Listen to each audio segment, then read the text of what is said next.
So I've spoken at length about the skills corporate doesn't teach you when it comes to setting up your own business, but it really got me thinking about the skills I did learn in corporate. In my near 25 years of being within the civil service, 19 of which were in the probation service. So I'm a qualified probation officer, became a senior probation officer, and left whilst I was the regional equalities manager for all of London. So an array of skills from case management to leadership to change management to project management to equalities and inclusion.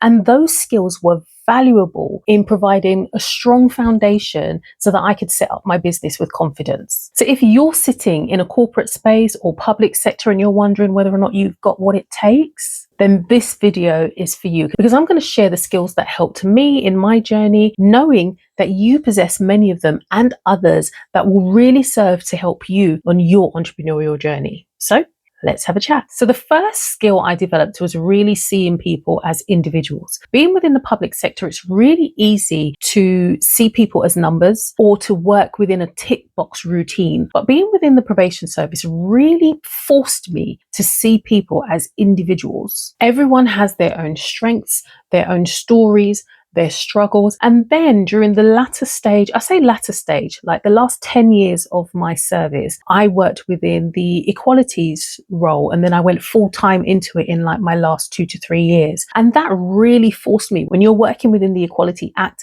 and you have to look at data and look at how certain things are affecting your colleagues and the service users, the clients that are coming through the door, it really forces you not to just group people together, but look at the individual nuances on what makes people respond well. No two people are the same, even where they sit within the same group or have intersectionalities. Probation really helped me to develop a human first approach, and that is an absolute game changer in how I was able to work with people within probation and how I work with people and companies now. But also when it comes to working within my business, it helps with negotiation and it helps with navigating business decisions that could be a bit tricky. Another thing that was useful is that ability to see things from multiple perspectives.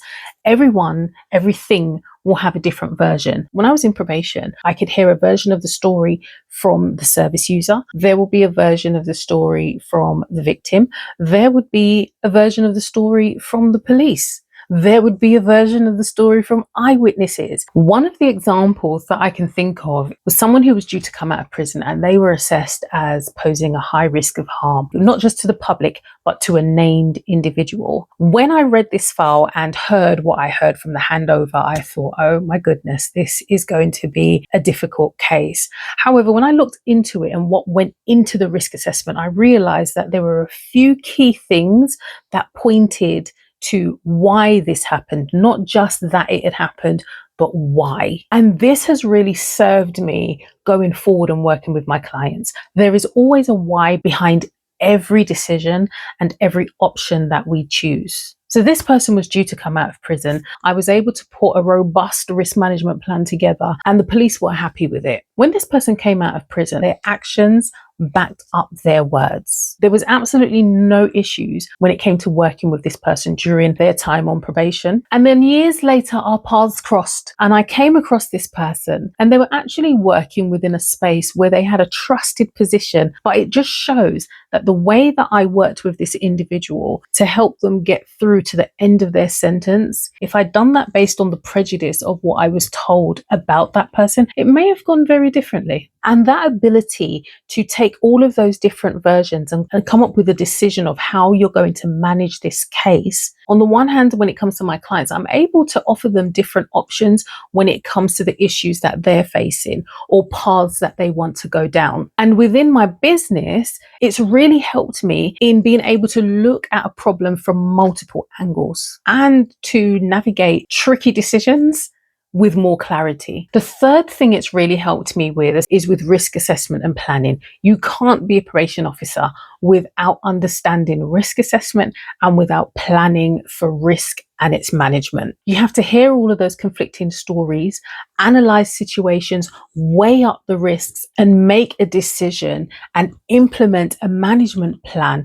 that covers all of those risks. One of the things that really helped me, and I use this word on a near daily basis, is defensible decisions. And if you're watching this and you're part of probation, then you know that that is the vocabulary. And defensible decisions in probation means that you have weighed up the risks, you have made a decision, and you can stand literally 10 toes behind that decision. So if you are called up to say, why did you make a decision on this person? And if you think about it, the decisions that you are making in probation can mean somebody's life, because it might be that there is a victim who's in danger, whether it's a named direct victim or an indirect victim. It could just be general members of the public, but that decision you make has to be defensible. If you are called up in a court to say, why did you make that decision? Are you able to stand and defend that decision? And that really taught me about values. Are you able to defend the decisions that you make in your life? And that automatically transfers into business. There are scenarios that you are going to come up against, and you have to make decisions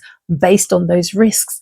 Are you able to defend those decisions? And this is where the framework that I work from, plan, prepare, perform, play, the second P, prepare. When you analyze those risks, this is where your contingency plan goes. So risk assessment and risk management plans use the same muscles when it comes to being an entrepreneur. I need to know what can go wrong, what the contingency plans are, so that I can move forward with confidence. And that planning mindset, risk assessment and managing, being mindful that my decisions have to be defensible, have really kept me grounded as I've grown and gone forward. The fourth skill is just the confidence to be able to communicate across all levels. I mean, maybe I got that from probation, but I probably also got that from growing up. I was born into a religion where we knocked on doors. Yep, you know the one. And you never knew who was going to come to the door. So likewise, in probation, in any one day, I could be speaking to a judge, a senior manager,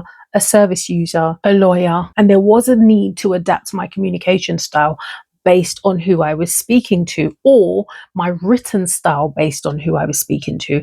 If I was speaking to the parole board, there's a style of language that they're accustomed to. If I was going into court, there is a style of language that is acceptable in court.